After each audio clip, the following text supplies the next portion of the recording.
ओम शांति। 6 तारीख के अव्यक्त बाप दादा के महावाक्य हैं। रिवाइज कोर्स है 6190। मुरली की हेडिंग है होली हंस की परिभाषा। आज ज्ञान सागर बाप होली हंसों का संगठन देख रहे हैं। होली हंस अर्थात स्वच्छता और विशेषता वाली आत्माएं। स्वच्छता अर्थात मन वचन कर्म संबंध सर्व में पवित्रता। पवित्रता की निशानी सदा ही सफेद रंग दिखाते हैं। आप होली हंस भी सफेद वस्त्रधारी साफ दिल अर्थात स्वच्छता स्वरूप हो।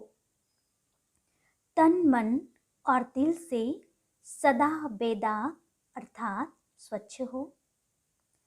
अगर कोई तन से अर्थात बाहर से कितना भी स्वच्छ हो, साफ हो, लेकिन मन से साफ न हो, स्वच्छ न हो, तो कहते हैं कि पहले मन को साफ करो। साफ मन व साफ दिल पर ही साहेब राजी होता है। साथ साथ साफ दिल वाले सर्व मुराद अर्थात कामनाएं पूरी होती है। हंस की विशेषता स्वच्छता अर्थात साफ है। इसलिए आप ब्राह्मण आत्माओं को होली हंस कहा जाता है। चेक करो कि मुझ होली हंस आत्मा की चारों ही बातों में अर्थात तन मन दिल और संबंध में स्वच्छता है। संपूर्ण स्वच्छता व पवित्रता यही संगम युग में सबका लक्ष्य है। इसलिए ही आप ब्राह्मण सो देवताओं को संपूर्ण पवित्र गाया जाता है। सिर्फ निर्विकारी नहीं कहते, लेकिन संपूर्ण निर्विकारी कहा जाता है। 16 कला संपन्न कहा जाता है। सिर्फ 16 कला नहीं कहते, लेकिन उसमें संपन्न। गायन आपके ही देवता रूप का है, लेकिन बने कब? भक्ति में गायन करते हैं 16 कला संपूर्ण, लेकिन इसे 16 कला हम बने कब? ब्राह्मण जीवन में व देवता जीवन में। कौन से जीवन में बने? बनने का समय अब संगम युग है। इसलिए चेक करो कि कहाँ तक अर्थात कितने % में स्वच्छता अर्थात पवित्रता धारण की है। तन की स्वच्छता अर्थात सदा इस तन को आत्मा का मंदिर समझ उस स्मृति से स्वच्छ रखना। जितनी मूर्ति श्रेष्ठ होती है, उतना ही मंदिर भी श्रेष्ठ होता है। तो आप श्रेष्ठ मूर्तियां हो या साधारण हो, चेक करना है। ब्राह्मण आत्माएं सारे कल्प में नंबर 1 श्रेष्ठ आत्माएं हैं। ब्राह्मणों के आगे देवताएं भी सोने तुल्य है और ब्राह्मण हीरे तुल्य है। तो आप सभी हीरे की मूर्तियां हो। कितनी ऊंची हो गई? सोने की मूर्ति और हीरे की मूर्ति, कितना अंतर हो गया। इतना अपना स्वमान जान इस शरीर रूपी मंदिर को स्वच्छ रखो। सादा हो लेकिन स्वच्छ हो। इस विधि से तन की पवित्रता सदा रूहानी खुशबू का अनुभव कराएगी। ऐसी स्वच्छता पवित्रता कहाँ तक धारण हुई है? देहभान में स्वच्छता नहीं होती है, लेकिन आत्मा का मंदिर समझने से स्वच्छ रखते हो। और यह मंदिर भी बाप ने आपको संभालने और चलाने के लिए दिया है। इस मंदिर का ट्रस्टी बनाया है आपने, तो तन मन धन सब दे दिया ना। अभी आपका तो नहीं है। मेरा कहेंगे या तेरा कहेंगे? क्या कहेंगे? तो ट्रस्टीपन स्वतः ही नष्टो मोहा अर्थात स्वच्छता और पवित्रता को अपने में लाता है। मोह से स्वच्छता नहीं, लेकिन बाप ने सेवा दी है, ऐसे समझकर तन को स्वच्छ पवित्र रखते हो ना। वह जैसे आता है वैसे चलाते रहते हो। स्वच्छता भी रूहानियत की निशानी है। ऐसे ही मन की स्वच्छता व पवित्रता, इसकी भी परसेंटेज देखो। तन की भी परसेंटेज है, ऐसे ही मन की भी परसेंटेज है। सारे दिन में किसी भी प्रकार का अशुद्ध संकल्प मन में चला तो इसको संपूर्ण स्वच्छता नहीं कहेंगे। मन के प्रति बाप दादा का डायरेक्शन है, मन को मेरे में लगाओ या विश्व सेवा में लगाओ। मन मना भव, इस मंत्र की सदा स्मृति रहे। इसको कहते हैं मन की स्वच्छता व पवित्रता। क्योंकि सारा दिन मन के अंदर जितने व्यर्थ संकल्प करेंगे ना, जितने भी संकल्प हमारे मन के अंदर आएंगे, वो कहीं ना कहीं हमारे मन को अशुद्ध बनाएंगे। इसलिए बाबा ने डायरेक्शन दिया है कि बच्चे मन मनाभव होकर रहो। और किसी तरफ भी मन भटकता है तो भटकना अर्थात अस्वच्छता। इस विधि से चेक करो कि कितनी परसेंट में स्वच्छता धारण हुई। 100% में से मेरे अंदर कितने परसेंट व्यर्थ संकल्प चल रहे हैं, तो कितनी परसेंट प्योरिटी है वो चेक करना है।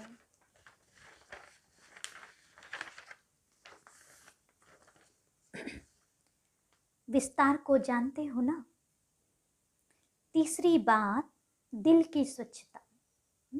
पहले कहीं तन की स्वच्छता, फिर मन की स्वच्छता, और तीसरी बात दिल की स्वच्छता। इसको भी जानते हो कि सच्चाई ही सफाई है। अपनी स्व उन्नति अर्थ जो भी पुरुषार्थ है, जैसा भी पुरुषार्थ है, वह सच्चाई से बाप के आगे रखना।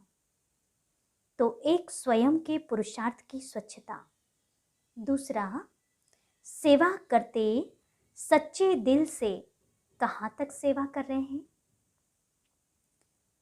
इसकी स्वच्छता। अगर कोई भी स्वार्थ से सेवा करते हो तो उसको सच्ची सेवा नहीं कहेंगे। तो सेवा में भी सच्चाई सफाई कितनी है। कोई सोचते हैं कि सेवा तो करनी ही पड़ेगी। जैसे लौकिक गवर्नमेंट की ड्यूटी है, चाहे सच्चे दिल से करो, चाहे मजबूरी से करो, चाहे अलबेले बनकर करो, करनी तो पड़ती है ना। कैसे भी 8 घंटे पास करने ही है। लौकिक जीवन में हम सोचते हैं ना कि ये तो मेरी ड्यूटी है, मुझे इससे यहाँ से कमाई हो रही है, तो कैसे भी करके मुझे 8 घंटा तो देना ही है। ऐसे इस ऑलमाइटी गवर्नमेंट द्वारा ड्यूटी मिली हुई है, ऐसे समझ के सेवा करना, इसको सच्ची सेवा नहीं कहा जाता। ड्यूटी सिर्फ नहीं है, लेकिन ब्राह्मण आत्माओं का निजी संस्कार ही सेवा है। तो संस्कार स्वतः ही सच्ची सेवा के बिना रहने नहीं देते, है ना। अर्थात बाबा ने कहा कोई भी मजबूरी से सेवा नहीं करना है कि किसी ने हमें ये सेवा दी है तो हम कर रहे हैं। बाबा की सेवा है और मुझे करना है, सच्चे दिल से करना है। तो ऐसे चेक करो सच्चे दिल से, अर्थात ब्राह्मण जीवन के स्वतः संस्कार से कितने परसेंट की सेवा की। इतने मेले कर लिए, इतने कोर्स करा लिए, लेकिन स्वच्छता और पवित्रता की परसेंटेज कितनी हुई। ड्यूटी नहीं है, लेकिन निजी संस्कार है। ब्राह्मण जीवन का सेवा निजी संस्कार है, स्वधर्म है, स्वकर्म है। चौथी बात, संबंध में स्वच्छता। इसका सार रूप में विशेष यह चेक करो कि स्वच्छता रूपी इसका सार रूप में विशेष यह चेक करो कि संतुष्टता रूपी स्वच्छता कितने परसेंट में है। सारे दिन में भिन्न भिन्न वैरायटी आत्माओं से संबंध होता है। 3 प्रकार के संबंध में आते हो।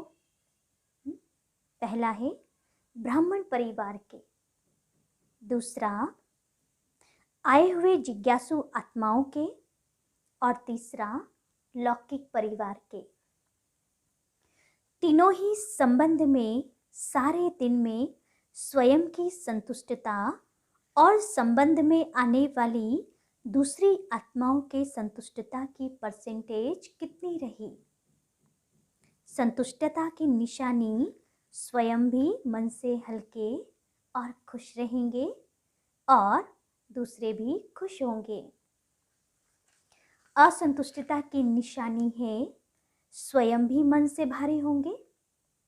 अगर सच्चे पुरुषार्थी हैं तो बार बार न चाहते भी ये संकल्प आता रहेगा कि ऐसे नहीं बोलते, ऐसे नहीं करते तो अच्छा, यह बोलते थे, यह करते थे, यह आता रहेगा। अलबेले पुरुषार्थी को ये भी नहीं आएगा। देखो पापा ने कहा कि जो सच्चा पुरुषार्थी होगा ना, उसके अंदर कई तरह के संकल्प फिर आ जाएंगे। जो अलबेला होगा उसमें ये भी नहीं आएगा कि ऐसा नहीं करना चाहिए था मुझे। यह तो बोझ समझ, तो यह बोझ खुश रहने नहीं देगा, हल्का रहने नहीं देगा। संबंध की स्वच्छता अर्थात संतुष्टता, यही संबंध की सच्चाई और सफाई है। इसलिए आप कहते हो सच तो मीठो नच, अर्थात सच्चा सदा खुशी में नाचता रहेगा। तो सुना होली हंस की परिभाषा। अगर सत्यता की स्वच्छता नहीं है तो हंस हो लेकिन होली हंस नहीं हो। तो चेक करो संपन्न और संपूर्ण का जो गायन है वो कहाँ तक बने हैं। अगर ड्रामा अनुसार आज भी इस शरीर का हिसाब समाप्त हो जाए तो कितनी परसेंटेज में पास होंगे। बाबा ने कहा चेक करना है कि आज अगर हमारा इस शरीर का हिसाब किताब भी समाप्त हो जाए तो हम कितनी परसेंट में पास होंगे। वह ड्रामा को कहेंगे थोड़ा समय ठहरो।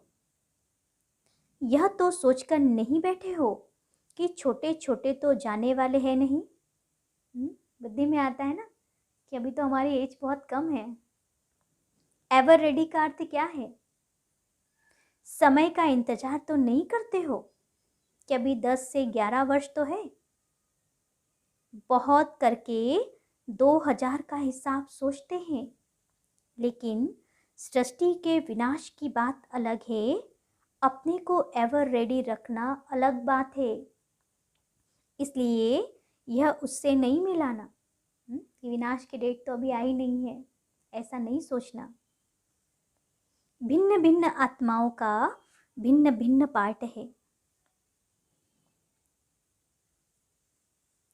इसलिए ये नहीं सोचो कि मेरा एडवांस पार्टी में तो नहीं है या मेरा तो विनाश के बाद भी पार्ट है। कोई आत्माओं का है लेकिन मैं एवर रेडी रहूं, नहीं तो अलबेलेपन का अंश प्रकट हो जाएगा। एवर रेडी रहो, फिर चाहे 20 वर्ष जिंदा रहो कोई हर्जा नहीं, लेकिन ऐसे आधार पर नहीं रहना। इसको कहते हैं होली हंस। ज्ञान सागर के कंठे पर आए हो ना, तो आज होली हंस की स्वच्छता सुनाई, फिर विशेषता सुनाएंगे। टीचर्स को चेक करना आता है ना। टीचर्स को विशेष समर्पित होने का भाग्य मिला हुआ है, चाहे प्रवृत्ति वाले भी मन से समर्पित हैं, फिर भी टीचर्स का विशेष भाग्य है। काम ही याद और सेवा का है, चाहे खाना बनाती या कपड़े धुलाई करती, यह भी यज्ञ सेवा है। वह भी अलौकिक जीवन प्रति सेवा करती हो, प्रवृत्ति वालों को दोनों तरफ निभाना पड़ता है। आपको तो एक ही काम है ना, डबल तो नहीं है। जो सच्चाई और सफाई से बाप और सेवा में सदा लगे रहते हैं, उन्हें कोई और मेहनत करने की आवश्यकता नहीं पड़ती है। सुनाया था कि योग्य टीचर का भंडारा और भंडारी सदा भरपूर रहेगा। फिक्र नहीं करना पड़ेगा अगला मास कैसे चलेगा, मेला कैसे होगा। सेवा के साथ साथ साधन स्वतः ही प्राप्त होंगे। रूहानी आकर्षण सेवा और सेवा केंद्र स्वतः ही बढ़ाती रहती है। जब ज़्यादा सोचते हो कि जिज्ञासु क्यों नहीं बढ़ते, ठहरते क्यों नहीं, चले क्यों जाते हैं, तो जिज्ञासु नहीं ठहरते। जितने संकल्प चलेंगे उतना बाबा ने कहा कि हम अपने सेवा केंद्र का वातावरण जो है वो खराब करते हैं। इसीलिए ज़्यादा नहीं सोचना, योग युक्त होकर रूहानियत से आह्वान करते हो तो जिज्ञासु स्वतः ही बढ़ते हैं। ऐसे होता है ना। तो मन सदा हल्का रखो, किसी प्रकार का बोझ नहीं रहे। किसी भी प्रकार का बोझ है, चाहे अपना, चाहे सेवा का, चाहे सेवा साथियों का, तो उड़ने नहीं देगा। किसी भी प्रकार का बोझ, सेवा भी ऊंची नहीं उड़ेगी। इसीलिए सदा दिल साफ और मुराद हासिल करते रहो। प्राप्तियां आपके सामने स्वतः ही आएगी। क्या सुना? सर्व प्राप्तियां, सर्व रूहानी प्राप्तियां हैं ही ब्राह्मणों के लिए, तो कहाँ जाएगी? अधिकार ही आप लोगों का है, अधिकार कोई छीन नहीं सकता।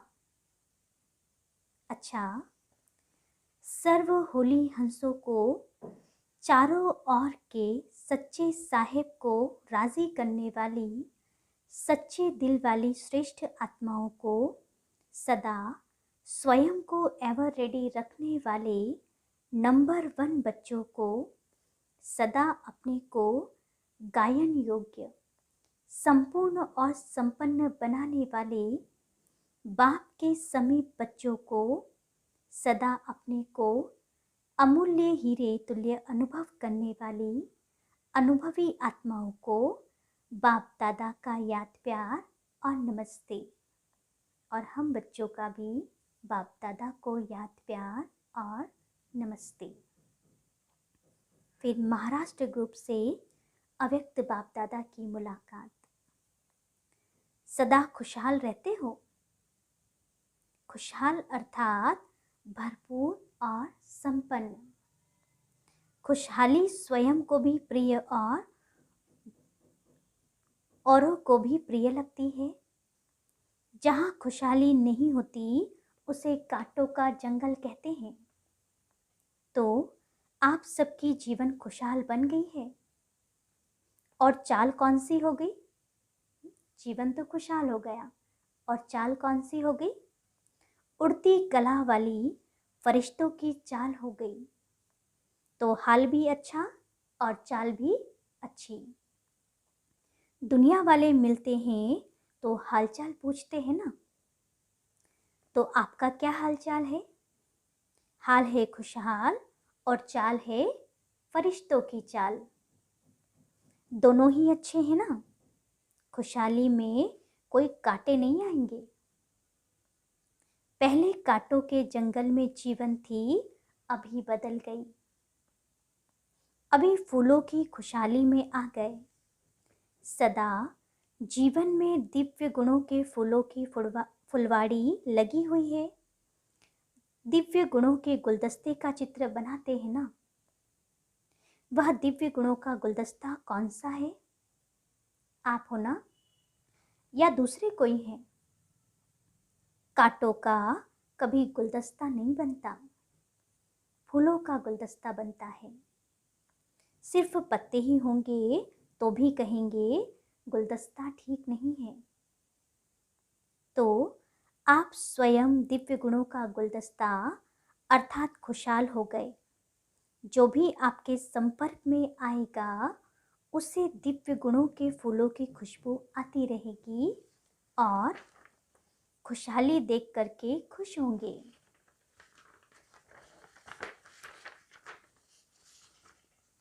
शक्ति का भी अनुभव करेंगे। इसलिए आजकल डॉक्टर्स भी कहते हैं बगीचे में जाकर पैदल करो, तो खुशहाली औरों को भी प्रभाव शक्तिशाली बनाती है और खुशी में भी लाती है। इसलिए आप लोग कहते हो हम एवर हैप्पी हैं। चैलेंज भी करते हो कि अगर किसी को एवर हैप्पी बनना हो तो हमारे पास आओ। आप सभी को बाप की स्मृति दिलाएंगे तो एवर हेल्दी, एवर वेल्दी और एवर हैप्पी यह आपका जन्म सिद्ध अधिकार है। यह अधिकार आपको तो मिल गया ना। सभी को कहते हो कि जन्म सिद्ध अधिकार है। चाहे शरीर बीमार भी हो तो भी मन तंदुरुस्त है ना। मन खुश तो जहान खुश और मन बीमार तो शरीर पीला हो जाता है। मन ठीक होगा तो शरीर का रोग भी महसूस नहीं होगा। ऐसे होता है ना, क्योंकि आपके पास खुशी की खुराक बहुत बढ़िया है। दवाई अच्छी होती है तो बीमारी भाग जाती है। आपके पास जो खुशी की खुराक है वो बीमारी को भगा देती है, भुला देती है। तो मन खुश, जहान खुश, जीवन खुश। इसलिए एवर हेल्दी भी हो और वेल्दी भी हो और हैप्पी भी हो। जब स्वयं हो तब दूसरों को चैलेंज कर सकते हो, नहीं तो चैलेंज नहीं कर सकते। अपने को देखकर औरों के ऊपर रहम आता है ना, क्योंकि अपना परिवार है। चाहे कैसी भी आत्माएं हैं लेकिन है तो एक ही परिवार के। जिसको भी देखेंगे तो महसूस करेंगे कि यह हमारा ही भाई है, हमारे ही परिवार का है। परिवार में भी कोई नज़दीक के होते हैं, कोई दूर के होते हैं, लेकिन कहेंगे तो परिवार का ही ना। जैसे बाप रहम दिल है, बाप से यही मांगते हैं कि कृपा करो, रहम करो। तो आप भी कृपा करेंगे, रहम करेंगे ना, क्योंकि बाप समान निमित्त बने हुए हैं। ब्राह्मण आत्मा को कभी भी किसी आत्मा के प्रति घृणा नहीं आ सकती। रहम आएगा, घृणा नहीं आ सकती, क्योंकि जानते हैं कि चाहे कंस हो, चाहे जरासंधी हो, चाहे रावण हो, कैसा भी हो, लेकिन फिर भी रहम दिल बाप के बच्चे घृणा नहीं कहेंगे, घृणा नहीं करेंगे। परिवर्तन की भावना रखेंगे, कल्याण की भावना रखेंगे। फिर भी अपना परिवार है, परवश है। परवश के ऊपर कभी घृणा नहीं आती। सभी माया के वश हैं तो परवश के ऊपर दया आती है, रहम आता है। जहाँ घृणा आएगी वहाँ क्रोध भी, जहाँ घृणा नहीं आएगी वहाँ क्रोध भी नहीं आएगा। जब घृणा आती है तो जोश आता है, क्रोध आता है। जहाँ रहम होता है वहाँ शांति का दान देंगे। दाता के बच्चे हो ना तो शांति देंगे ना। अच्छा, वरदान है आज का। ज्ञान खजाने द्वारा मुक्ति, जीवन मुक्ति का अनुभव करने वाले सर्व बंधन मुक्त भव। ज्ञान रत्नों का खजाना सबसे श्रेष्ठ खजाना है। इस खजाने द्वारा इस समय ही मुक्ति, जीवन मुक्ति की अनुभूति कर सकते हो। ज्ञानी तो आत्मा वह है जो दुख और अशांति के सब कारण समाप्त कर अनेकानेक बंधनों की रस्सियों को काट कर मुक्ति व जीवन मुक्ति का अनुभव करे। अनेक व्यर्थ संकल्पों से, विकल्पों से और विकर्मों से सदा मुक्त रहना, यही मुक्त और जीवन मुक्त अवस्था है। स्लोगन है, विश्व परिवर्तक वह है जो अपनी शक्तिशाली वृत्तियों से वायुमंडल को परिवर्तन कर दे। अच्छा, अव्यक्त इशारे की हमारी आज की पॉइंट है, निरंतर अतीन्द्रिय सुख और स्वीट साइलेंस की अनुभूति का विशेष आधार पवित्रता है। पवित्रता नंबरवार है तो इन अनुभूतियों की प्राप्ति भी नंबरवार है। अगर पवित्रता नंबर 1 है तो बाप द्वारा अनुभूतियों की प्राप्ति भी नंबर 1 है। अच्छा, ओम शांति।